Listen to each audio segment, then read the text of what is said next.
हालात के बीच प्रशासन का यह फैसला है। रात 9 बजे से सुबह 4 बजे तक ब्लैकआउट रहेगा। बॉर्डर से जुड़े लोगों को तैयार रहने के निर्देश दे दिए गए हैं। तो बड़ी खबर इस वक्त आपको बता रहे हैं, बाड़मेर से बड़ी खबर है, जहां पर 72 घंटों के लिए पूरा जिला हाई अलर्ट पर है। जंग के हालात के बीच प्रशासन का यह बहुत बड़ा फैसला सामने आया है।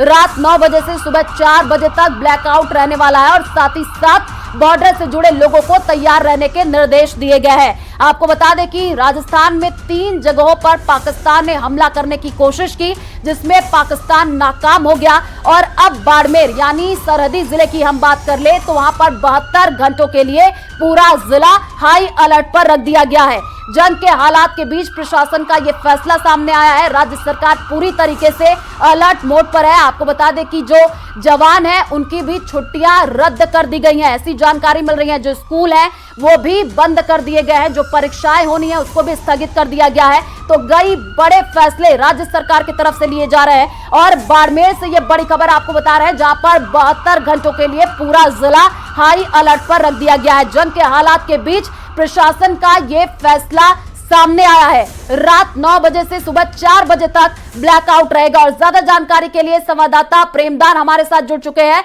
प्रेमदान, ये बहुत बड़ी जानकारी, 72 घंटों के लिए पूरा जिला हाई अलर्ट पर रखा गया है। देखिए, मैं आपको बताना चाहूंगा कि रात को जिस तरीके से पाकिस्तान ने हरकत करी थी, मिसाइल के जरिए जो उत्तरलाई को टारगेट बनाने की जो कोशिश की गई थी, उसके बाद में एक इंस्ट्रक्शन आए हैं और अगले 72 घंटे के लिए बाड़मेर जिला जो है वो हाई अलर्ट मोड पे है।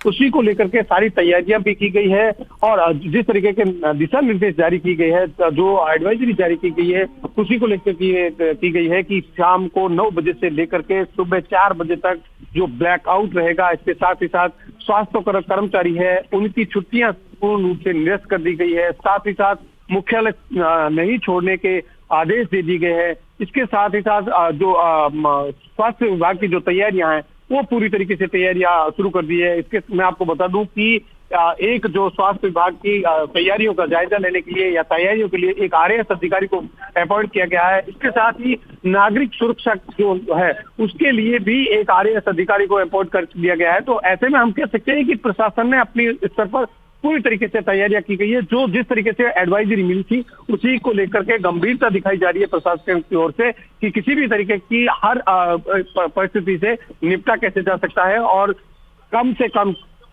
तत्काल प्रभाव से कैसे रेस्क्यू किया जा सकता है या कैसे हम उनको सुविधाएं मुहैया करेंगे। उसके लिए हॉस्पिटल में अलग अलग ब्लड ग्रुप के भी व्यवस्था की गई है। स्वास्थ्य विभाग को इसके लिए एडवाइजरी जारी कर दी गई है कि हर परिस्थिति से निपटने के लिए हमें जो ब्लड है उसकी आवश्यकता पूरी करनी है। तो इस तरीके से पूरी तरीके से प्रशासन ने अपनी तैयारियां की है और अगले 72 घंटे के लिए बाड़मेर में हाई अलर्ट जो है वो जारी किया गया है। जी बिल्कुल प्रेमदान, क्योंकि जोधपुर, बीकानेर, बाड़मेर और जैसलमेर की बात कर ले, श्रीगंगानगर की बात कर ले, हमने तस्वीरें भी दिखाई जहां पर अब सुरक्षा और भी ज्यादा चाक चौबंद कर दी गई है और लोगों से भी अपील की जा रही है प्रेमदान, क्योंकि डरने की जरूरत नहीं है, क्योंकि कई जगहों से रिएक्शन हमने सुने हैं। राजस्थान तो वैसे भी वीरों की भूमि है, लोग ये कह रहे हैं कि वो पूरी तरीके से सतर्क है और अब जंग लड़ने के लिए भी तैयार है।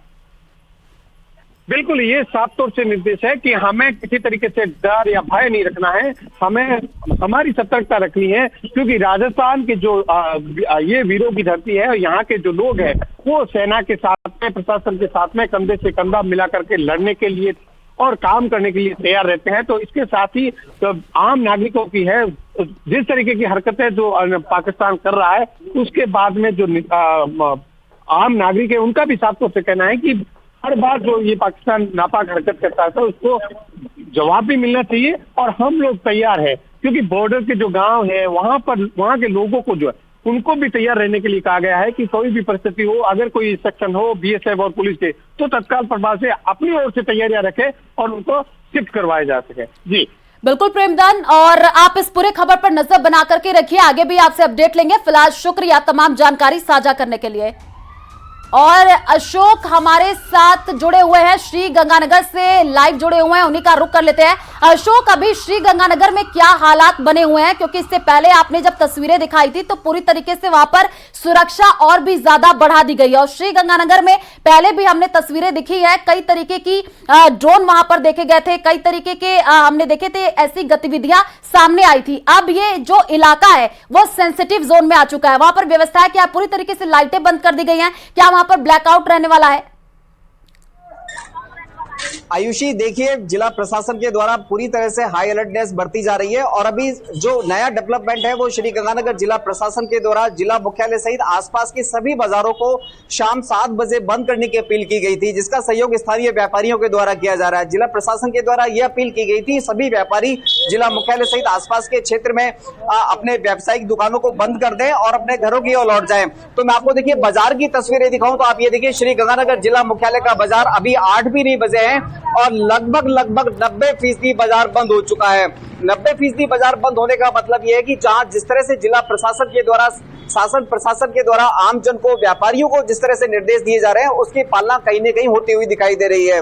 इसके साथ साथ जिस तरह से जिला प्रशासन के द्वारा आम जन को यह भी अपील की गई है कि आप रात के समय अपने घर की लाइट्स वगैरह सभी ऑफ करके रखें। यदि प्रशासन के द्वारा अलार्मिंग सायरन बजाया जाता है तो उस अलार्मिंग सायरन को ब्लैकआउट समझा जाए और ब्लैकआउट के दौरान आप अपने घर को पूरी तरह से अंधेरे में रख लें, किसी भी तरीके की कोई लाइट ना चले। आप ये देखिए, ये शहर का मुख्य बाजार है और आप ये देखिए लगभग यहाँ पर अब अंधेरे जैसी स्थितियां हो गई हैं, ताकि किसी भी तरह की अनहोनी यदि होती है तो उसका सामना आराम से किया जा सके। हालांकि अभी कुछ दुकानें बची हुई हैं, धीरे धीरे पुलिस पेट्रोलिंग लगातार कर रही है और इन बचे हुए दुकानदारों को भी अब जल्द से जल्द घर भेजने की अपील इनसे की जाएगी। आयुषी, पूरे मामले को लेकर जिला प्रशासन हाई अलर्ट बोर्ड पर है, जहां एक और सीमा सुरक्षा बल के द्वारा अंतर्राष्ट्रीय सीमा की सुरक्षा की जा रही है, तो वहीं आंतरिक सुरक्षा को लेकर जिला प्रशासन और पुलिस प्रशासन पूरी तरह से हाई अलर्ट बोर्ड पर है। जी आयुषी। बिल्कुल अशोक, और लगातार जो तस्वीर भी आप दिखा रहे हैं, हम देख पा रहे हैं कि कैसे वहां पर अब सुरक्षा के चाक चौबंद व्यवस्थाएं भी कर दी गई है और ब्लैकआउट को लेकर के भी आप जानकारी दे रहे हैं, क्योंकि कल भी जब 15 मिनट का ब्लैकआउट हुआ तब कई जगहों से ऐसी तस्वीर आई थी जहां पर लोग लाइटें जला करके रखे हुए थे। लेकिन आज प्रशासन ने पूरी तरीके से अपील की है कि आप सभी से यही अपील है कि घर की लाइटें बंद रखें और अगर कोई इसकी पालना नहीं करता है तो सख्त कार्रवाई भी की जाएगी। अशोक, बिल्कुल, देखिए, जिला प्रशासन के द्वारा कल श्री गंगानगर में रात 11:15 से 11:30 तक यानी कि 15 मिनट का ब्लैकआउट रखा गया और जो खामियां आई उन खामियों को सुधारने के लिए अल सुबह 4 बजे से सुबह 6 बजे तक यानी 2 घंटे का ब्लैकआउट रखा गया। अब जो खामियां सामने निकल कर आई हैं, जो लोगों का फीडबैक निकल कर सामने आया, उस पर जिला प्रशासन के द्वारा गंभीरता से काम किया जा रहा है और जिस तरह से आज जिला प्रशासन के द्वारा यहाँ पर व्यापारियों से अपील, बिल्कुल अशोक, और राजस्थान के सभी जिले जो है वो हाई अलर्ट पर